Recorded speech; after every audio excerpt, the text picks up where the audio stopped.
Zima Oya Parliamentary Select Committee on Assurance. Tutuye ememuma enye adwuma na wachechiu. Omampanyin Mahamari Chema na bani ohwe kwana obofado na eto a yegigene watrem na omfa eto afoforo biara embaharo Ganafo. Openya odadom kuma no ya minority leader e wo mrahye bedwafiem honorable Kwame na afenyo maken. Ena dia tudwa se ohu wo man we die ye hu ani wuo. Adan ya wo mo nsu ya yiri wo mo mani abren ne ma na bofo a chemo no. Eye indomie ni baked beans. Mami de yenko mama sere. Na edem kuma wo mbase won ba no tinyi afenyo maken won chem de abanro ye panyin me kira atane general omo madinara na abane enyina ediana na rempo ontunu ho adedo abade na waye yade ni nyina ne mu nkyerem yade baba abosommo ewo kaseboedo ensamo no afoforo bi ka we ho minute diasa na yade ma mo se promise 102.7 FM and promise TV kasebo yesi abo antatia wo betwa nsu a eyemabasa na ehoma behuru so anya yedua eye Boshaba Electricals and also yasin. Boshaba Electricals but electrical gadgets home appliances bebre na la wodi makuti pa ntin bomba da hwe ni chakwan edum pz kgt empotem ho eni kgt market no edi enyim hwe afa Boshaba building your presence on about antata kufabro sadan mu so nin sabake 0536095966 afa oil ponsu so kwanche dumaji bia we ridie he nso aya ho yen oil ponsu obedu akagiram ye papa epede ye in the customize na ye brand bottle no yetimo ano so and the chakwan water no so for any ndi dwuma 0539596165 enu anu mebien ene yerebo somo amemezene ze uncle Ebo baini ena mame efia nyako papa bi ave yazin samuru munchemu yazoro somoza ena opanyina oye gomtirenyi edima parliamentary committee on assurance yewra Dominic Nitiwu eno lechem de yewra Samuel Kujoto Abrakwa onfa enyido osafata mfama ba so kunu papa olichema yewra Samuel Kujoto Abrakwa oye osofo no hwe Ghana na mahorodo nsamoto no ende dada ena nkawodo obope oye committee no ba so kunu nyim no yinsem no wamba otu ise nne enna so committee no kwatena ase a woro hwe nyim de Kujoto Abrakwa baba watena asa maberu so opanyamba nchemu biara so mfi bebiara bo no olichema de owure onfanyite mfama ba so kuyi. And then the Minister for Foreign Affairs, who was scheduled to come yesterday, did not appear, did not respond to the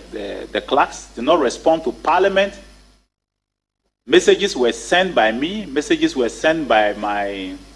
ranking, messages were sent by the deputy ranking.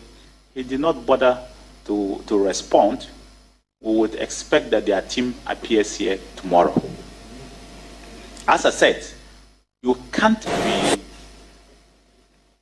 running away from accountability.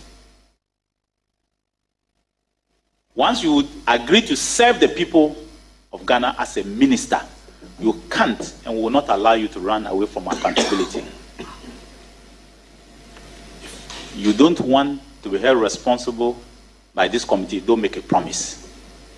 If you make a promise, you must appear before this committee to tell the people of Ghana where you have reached with your promise. The president should take note that if this is how the ministers will behave under him, they will make his work very, very difficult with Parliament and the people of Ghana. Let them give respect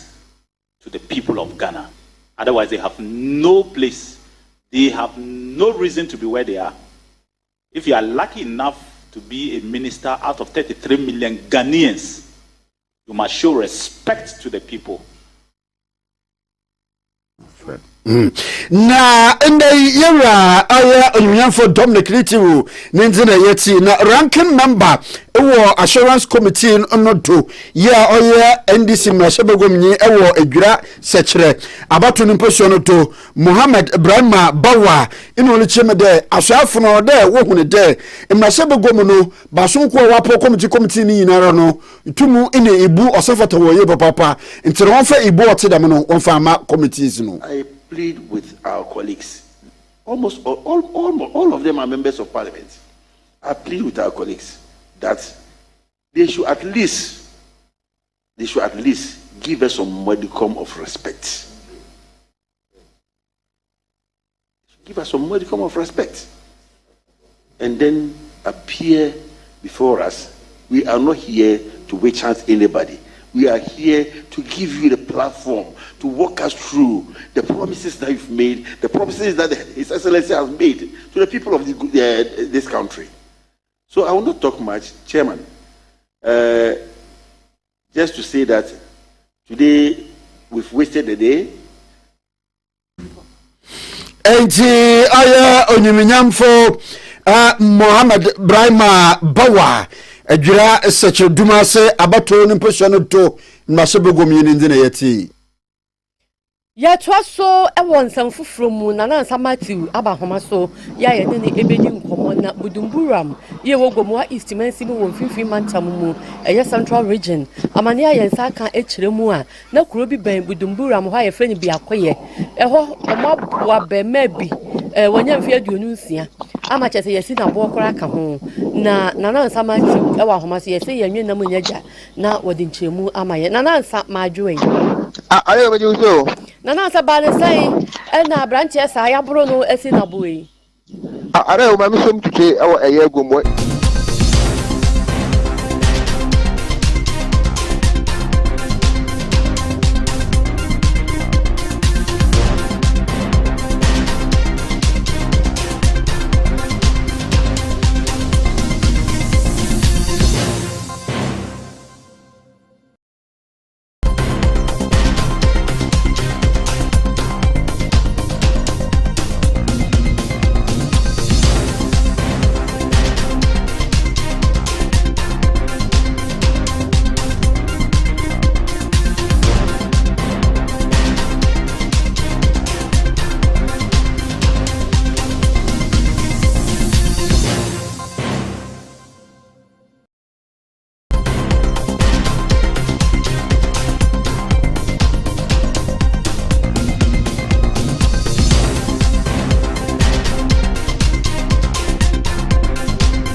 no nim asem no hubi and the president for SNM party na ko pe o budumbrama all born and hwemo ade akosenti ani akwa bi sama branch ye fa na ye pajo o 26 years and apo ye ka da kosori ya o man sin abo akunu e ye bi akoye a no e wo budumbrama omunim ne ho no omunim no mpatamu ho wo obi anansa keka ade ana me na ka se de na busuafo ani ne dom ni na ne krumo de o mo che budumbram ko no mu na che se ote ele de ne mbe na opie ye no na che se and I pray about one say, or my sin a boy kunu, our a zonda, our near the Aquia. So, Bebra was one, or you'll be an insake candy. I know I to from now, which was a branch there for the party, no crown pono,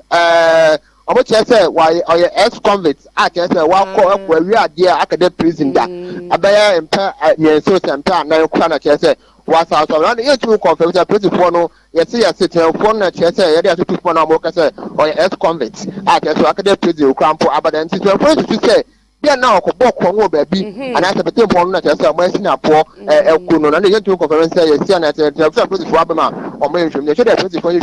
I met Madame, and no question they yet see, I say, or to say, Okoria, Diano, now Mamma, Yabuno, the sun at here, and I said, and the first in your master, or my issue, no moon. The French will be out. I ex convict academic prison was also happening. You,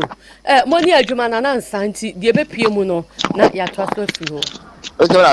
you. Nana Matthew, Ediamani Bono, Efri, a year be a queer, ye ben budumburam, e will go more East Mansim, on Finfi Mantam emu. Not yet was one self from my year, come like a few, and now so for her pum then some so noble, Quabanat minta a candle, Wokojinam penny for enim, and what then some to Janti said, what then some to John Lachabe film, which Loma, a year wage a pediatric hospital, or ya or more SCRino, or Sentia, or Muntimina Jumano, and I said, my 4-year health workers. Nedie, a be on the man go betting me a share, you must announce so crano, contract and share down handy over Nas or Monfan share, as we and sa, I will do my with you, and I can't yamaba come you be, ye was say, Nina to Tomunti. If you are the enemy, not as a bosumi need a tosu edu, and one impending for a contractor, no, or maybe a shiano matter 20 men, you know, did he say a Brian channel, a broy pomacoma, a bayer juma. We have on standby the full complement of staff for the facility, number one.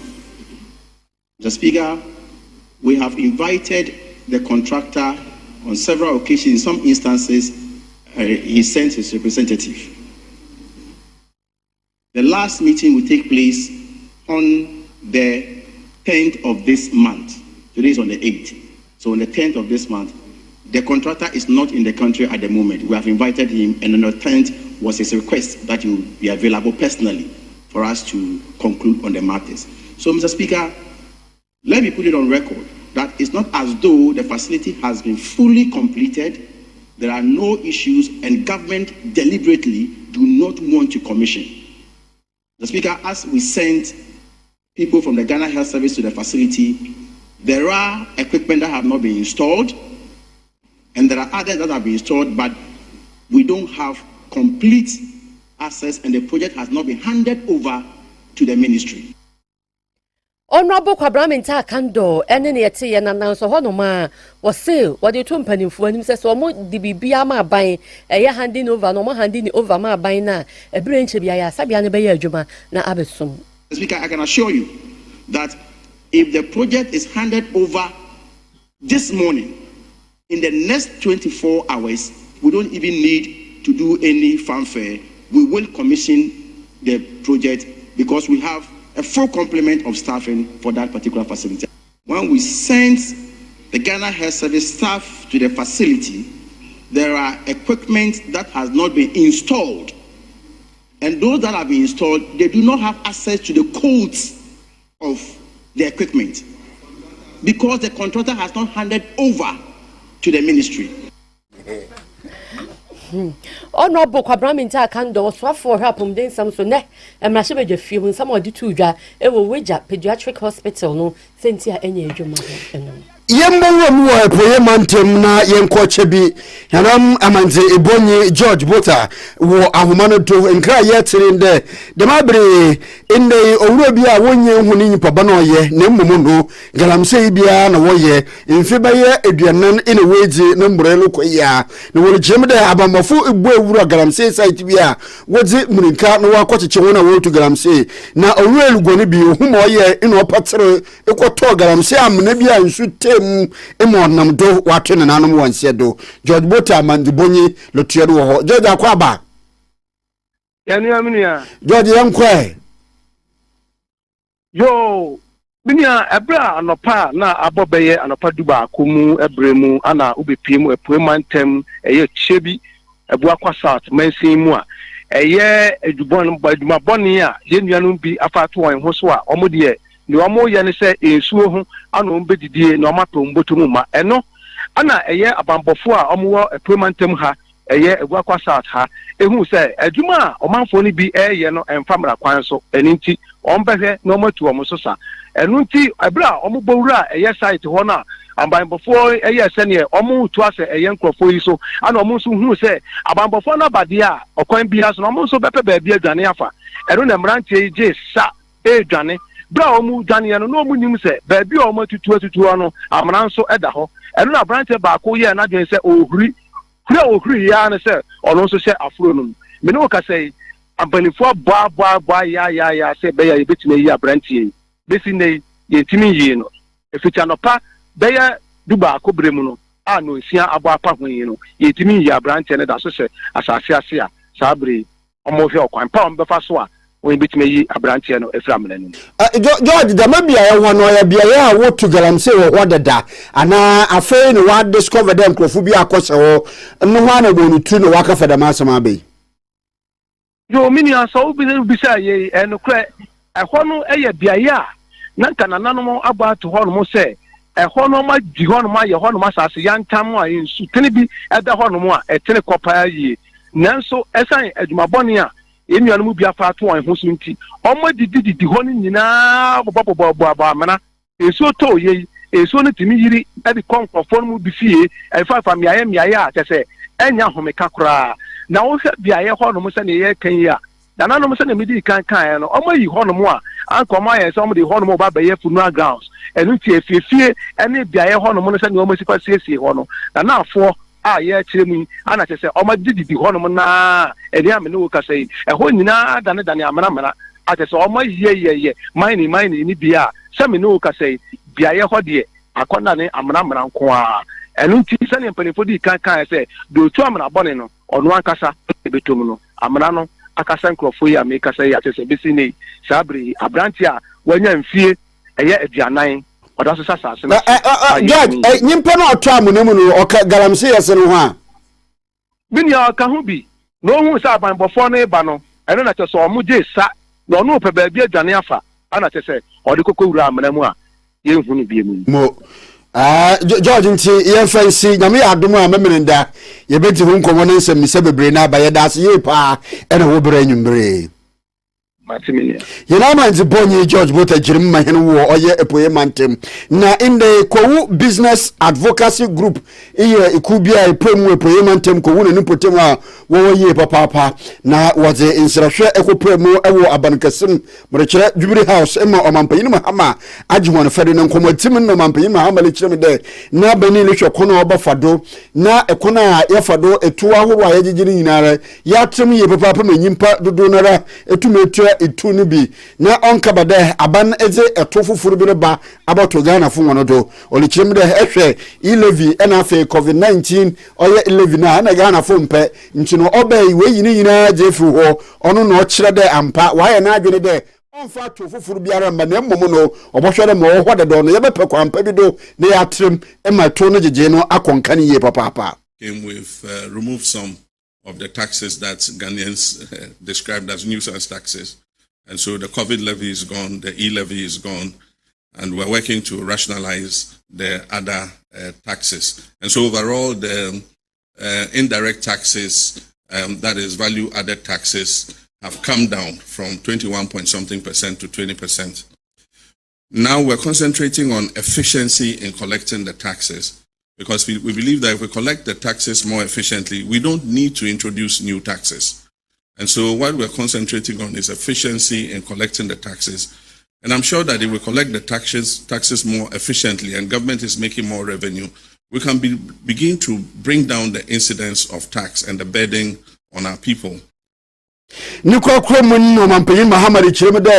IPPS no mechira Independent Power Producers no ekawa aban odzewoni yinara no aban etwano moni ye papa ya olutroni yinara wogudu wole bo on bozo on nti enende ehwe a nkane etum egiredu ye power man Ghana mu no. Had an unreliable electricity sector, huge debts to the IPPs.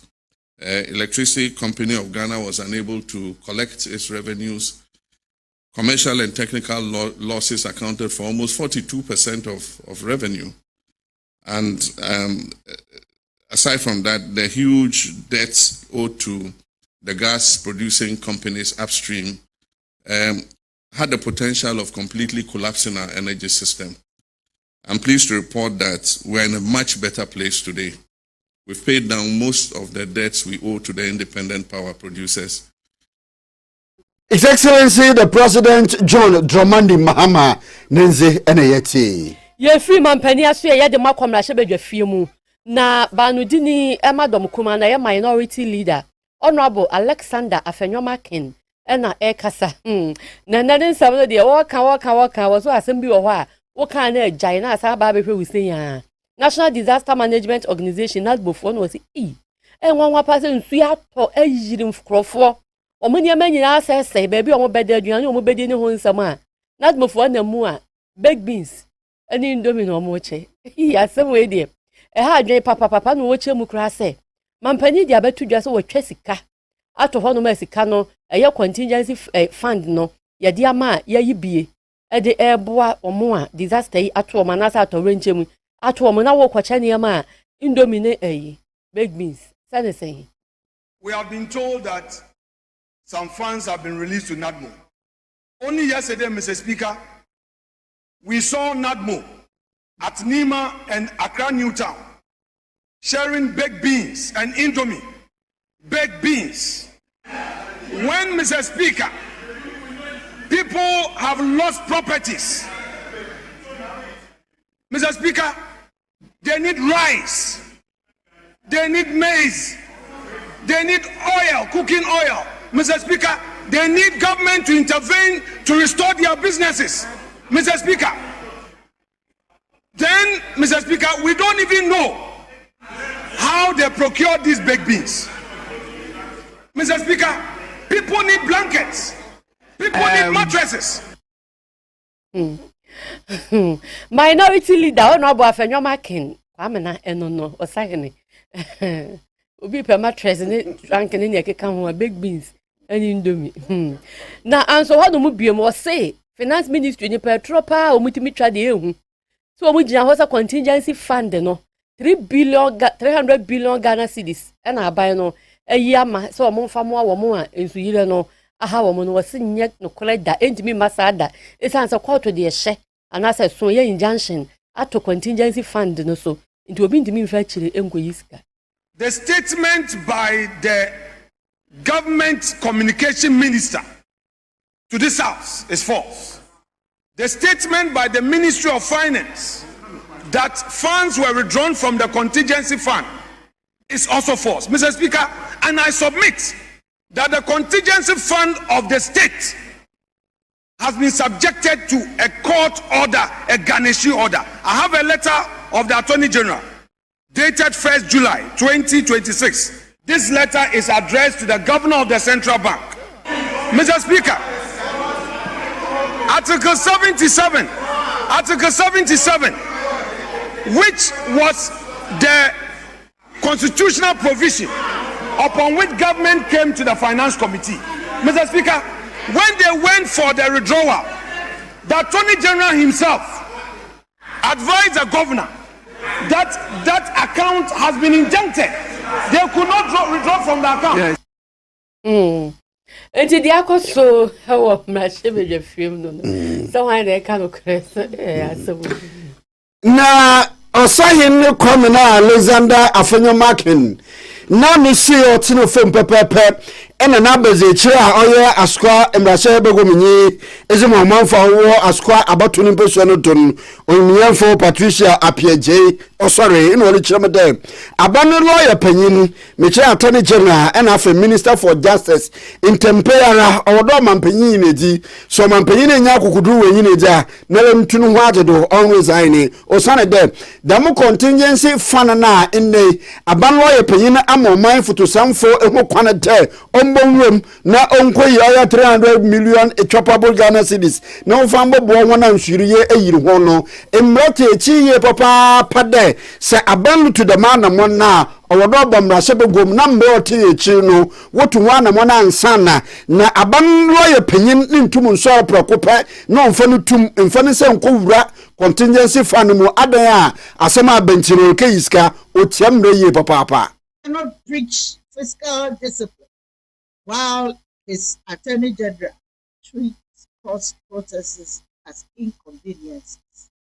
He cannot claim to be resetting the economy while demonstrating to every investor, every development partner, and every judgment creditor that in Ghana, the state's accounts are managed by ambush,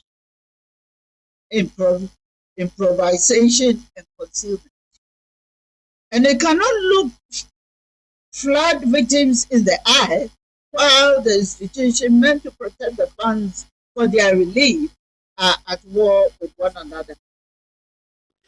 Entino nyamfo Patricia Apieje masha begomni askwa abatu nimpeso no to e wasantimantem ya nenze ana yeti Ye film ra shebe dwam adema kwabunu East Mantam emu Nkranza North District ene yedemo ko said ye beye na apomdi ho nsam ebetumi awie payenti no empanifo ayentotoye ya community based health planning services ya chips compounds no omatumi abie enan ewo Nkranza North Mensi no emu na kro ye yetom ado asechi ena boana ena omaye bi wo ho na mpanifo chiema asechi ene boana ho no omaye nhyehyɛ ya nurses accommodation na so omasi bia nurse fo nso betena ewo ho nom edi aka ho omde boa apomde ho ensam na bro omoye amane ese fata so wodi bia no no Honorable Ifa Patrick ekasai ena odi atudwa se omampani nhyehyɛ ya waye ɛsɛ ɔbɛbɔ apɔmuden ɛho nhyehyɛeɛ wɔ nkuronkuronkumaa mu ahodoɔ ne binti ɛna chip company ɔmakɔ bie biribi ɔgye di sɛ ɛbɛba abɛsom na aboa ama apɔmuden ho nsɛm awie pɛyɛ apɔmuden ɛyɛ ade a ehia yɛwura John Dramani Mahama ɛyɛ paa nti ɛwɔ nama mo nhyehyɛe mu no waka kyerɛ yɛn district assembly ne sɛ afibia no yɛnyɛ chip compounds no mmienu ba nkransa no ɔfa ɛne dadua yi yɛde mmienu no yɛbie ano ɛyɛ no nko baako nso yɛ legacy project a yɛde aka ho ne nyinaa ne sɛ ɔba nkransa no ɔfa kuro a yɛfrɛ no tom yɛnuanom hyɛ ɛyɛ chip compounds 8 solid years ɔmantumi antuaka ɔmanyɛ biribi a mebaeɛ atuaka awie ɛnɛ yɛcommission tom chip compound no adɔyɛ no deɛ ɛyɛ obi domfoɔ ɛna de ne fie ɛde ama sɛ yɛmfa nyɛ chip compound ɛnɛ me ɛne ɛyɛ MP yɛaka bɔ mu a yɛtɔmpa ne nneɛma ɛde akɔgu mu a yɛda n'adi ɛde ama the good people of adɔyɛ asɛkyɛ yɛ kuro bi a ɛbɛbɔ ade no ɔmatfo aba since 92 ama NDC na ɔmo chip compound na ɛwɔ hɔ no baabi a na ɔmo use no 31st December women movement biaya first lady awanya no baabi kɔma me Kwadwo Obeng Rollins ebesiesie sɛ ɔmo de bɛyɛ galley processing factory ɛno Honorable Efa Patrick ɛyɛ aban krachi panyin ɔwɔ Nkranza North District ne yɛte yɛ no na wɔn mmerɛ ahyɛ badwani Honorable Joseph Kwesi Mensa aba aban aba so ɛsɛ aban hyehyɛeɛ a wɔyɛ sɛ ɔbɛboa nkuronkumaa ɛne nkurase apɔmuden ho nsɛm no watumi ayɛ ama ɛnan ɛna sise yi wɔmatumi anya na wɔbɛkɔ so ahwɛ sɛ ɔbɛlɔbe na dodoɔ na aba mansi no ne mpomdwuma ahodoɔ ɛnkaeɛ ɔba Nkransa North a ɛnɛ da dua yi da kɛseɛ ɛde ma yɛ ɛnɛ yɛakɔ tom akɔ bɛ akɔ asɛkɛ ɛna yɛabɛyie ɛwɔ moana nyinaa ne sɛ tumamufoɔ no ɛyare a baabi a wɔbɛkɔ akɔhwɛ wɔn ho na sɛ nnipa no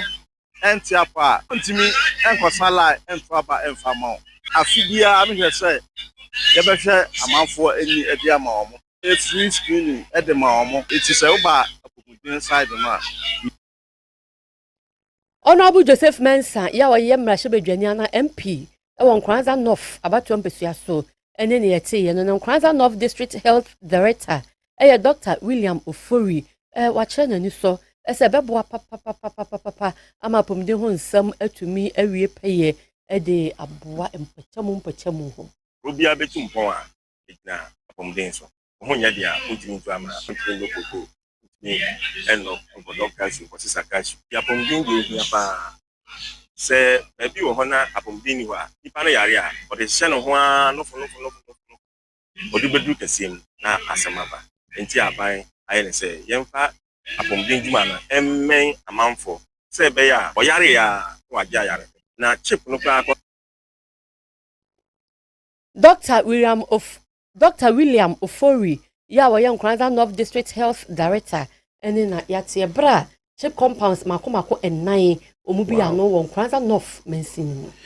Aban krachi panyin ni Wodoma Central Krosun no mu onyefo Dominic Adoma Ameyel ɛna wahye ne manfo bɔdɛ bobi a wɔhyɛ ɛwɔ abatoa prabom dɛ wɔbɛyɛ akona horo hɔ no woguda wogina mu wɔhyɛ no dɛ mfia no ne yɛ aganafo da ma abani nko na wiye no ɛna wayɛ akona horo hɔ nyinara meka to na for say na kwan no yɛbɛyɛ no pampani ba Bono region nyane ya ebeka sort for the Union Outer Road one tiso ka say Termasu Gambia Road wa capture na no last week Wednesday no charge for and Dr. Kwame Dujako Chairman pampani and also some pampani sanisi sudia say nkosi say the tenant office 4 years we ebekwa wie na eye Termasu Gambia Road ni ayo ampa udu na say wo ba kwan so every commercial court road is at least a motorable but yes ani ye pedo ye beye ne send na ye pese ye yodo na and before jana ho no ye beye aye ni abobofo me mo 15 years nti me dey say we abo no twemi etia your first time we turn off office we na ne kwakura mu no apɔmodimu no panyin ne kyerɛ me dɛ ewremu Wodoma ahinkro a ambulance kro wɔbɛyɛ abusuma asieni ne engine yadze a ɔsɛe de mabro kɛsɛ wetum ne we engine foforo a wɔde bɛhyɛ ambulance mu wa yɛ adwuma fe fire tender odum dwuma yɛ fo hɔ nso a ene wɔde yɛ adwuma a otum aboɔ no a ne nyina asɛe no wogudara dzenhyehyɛ ma ene wɔrepɛ fire tender foforo ababoa ema ne nyina aboa krosi no Yami adum ambulance service kai yatima procure engine kata hwe baby at this week and go see next week na engine be dry ye de be see yami adum just afi de ambulance no aba back to the feature ambulance ajoko obo engine be see na afi de aba back to base e be adwuma de abodo fire tender we are very much aware say e buy short time a fire tender say the first thing that I made say me de ye watabaza no e ma be say enye for as interim fire tender and pampa so etimi edwuja e na me kura no yiwe ye no me say akoro be wu no opa wo fara kokose roman pope ne ka so kona se obewu kai ye adwuma kakra bebe ko banya kesi bi wo chairman be duru tank ase kai de ma asana se nanso so ene se ne e bo kakra na asana se nyina no me Dominic me ni MP ene yaba me muye once again my stand ye otabaza no asana ko babe as interim ye kan wo se my mechanism hold them Ghana National Fire Service in order say e be ready water until ubi satanda ho asema so far effort to ye make it and we expecting say ye nkura de bill ye be tomo no na amadomafo ye ho atoye Engineer for Dominic Adoma Ameya Yabankrati Penyin Doma Central Crossing Monenze NAT. Abusuafo bre makwan Ameya de kase bonasi ha. Ya samofo ye Emmanuel Drew Korea, Jimmy Cliff a producer. You be producer your studio ha Christabel upon Dazia Gaspar baby uko several rumor Archie Sly Nana Du Best Mark Joe eni Kofi omunyina wo kumo and mobile several rooms so you don't chua Christian Ben and Philip and iconic star James Star you don't munyina say me di e de mame fear nyako papa bi na Uncle Ebo Baini na yeso na KOB edi Asetenapa Nkomo atweda amae.